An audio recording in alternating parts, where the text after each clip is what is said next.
안녕하세요. 오늘부터 여러분들하고 같이 무역영어에 대해서 같이 공부를 하게 될 이기영 관세사입니다.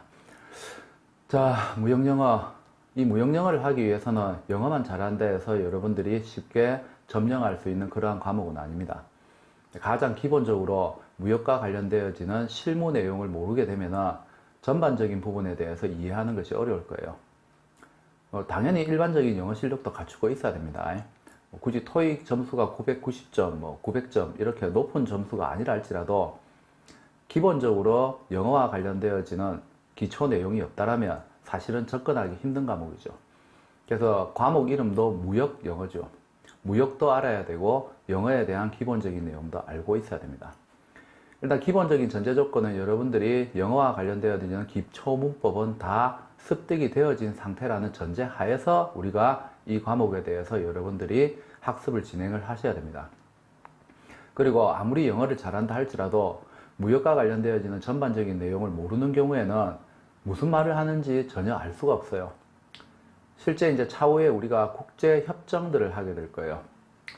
실제 시험 테스트에서 다루는 내용들은 무역과 관련되어진 여러 가지 국제 조약이나 협약들, 규칙 등이 있습니다.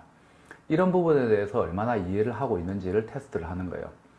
그래서 전체적으로 시험 문제는 다 영어로 나오죠, 당연히. 근데 영어로 나오지만 여러분들이 기본적인 무역 실무와 관련되어지는 기초 지식이 없다면 협약에서 이야기하고 있는 전반적인 내용들 자체가 굉장히 난해하고 어렵게 들릴 수밖에 없습니다. 그래서 한 문제 푸는데 시간이 상당히 오래 걸릴 거예요. 가장 중요한 거는 처음부터 협약 위주로 해서 공부를 하려는 경향이 있는데 그러다가 다 포기하게 되죠. 본인이 토익이 990점이고 그 다음에 해외에서 한 20년 동안 장기 체류 또는 학습을 공부를 하면서 유학을 하면서 영어에 대해서 능통하다는 사람들도 처음에 비즈니스 잉글리시 이 무역 영어를 접하게 될 때 협약을 덜컥 이제 해석한 입장에서 첫 발을 내딛게 되면 중간에 전부 포기해버립니다. 우리도 이런 성향이 있습니다. 여러분들이 우리나라 국내 무역하고 관련되는 내용 말고도 법이라는 것들이 상당히 많이 있죠. 그 법학과에 다니신 분들은 잘 알겠지만 여러분들이 법학이 전공이 아니시라면 실제로 법조문 내용 읽어보면 머리 아프기 시작합니다. 똑같습니다. 국제적인 조약이나 협정들 다 법이에요. 그거를 영어로 바꿔놓은 거예요. 그리고 실제로 이제 해외에서 전부 영문으로 다 해서 실제 국제 중재라든지 소송 이런 거 발생할 때 판사들이 전부 다 판결하는 지침서로 쓰는 내용들입니다. 특히 상거래와 관련되어지는 부분들은 일반적인 내용하고는 좀 다른 전문적인 용어들이 많이 있어요.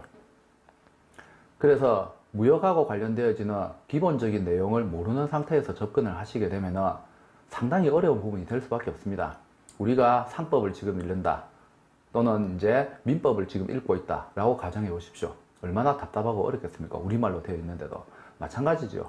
일상적인 대화에서 사용하는 영어들은 아닙니다. 그리고 동일한 철자 스펠링을 가지고 있어요. 근데 발음도 똑같아요. 그런데 실제 비즈니스 잉글리시에서는 전혀 다른 내용으로 사용이 돼요. 일반 문법에서 사용되는 전치사하고 전혀 다른 전치사를 쓰는 수거들도 있습니다. 관용구문이죠, 관용구문. 이런 부분들이 굉장히 많기 때문에 그래서 단순하게 영어 일반적인 문법적인 부분 또는 독해 또는 여러분들이 회화를 잘하기 때문에 회화와 관련된 내용 이런 것들을 그냥 일방적으로 적용을 하신다면 실제로 이제 공부하는데 굉장히 큰 어려움이 발생할 수밖에 없습니다.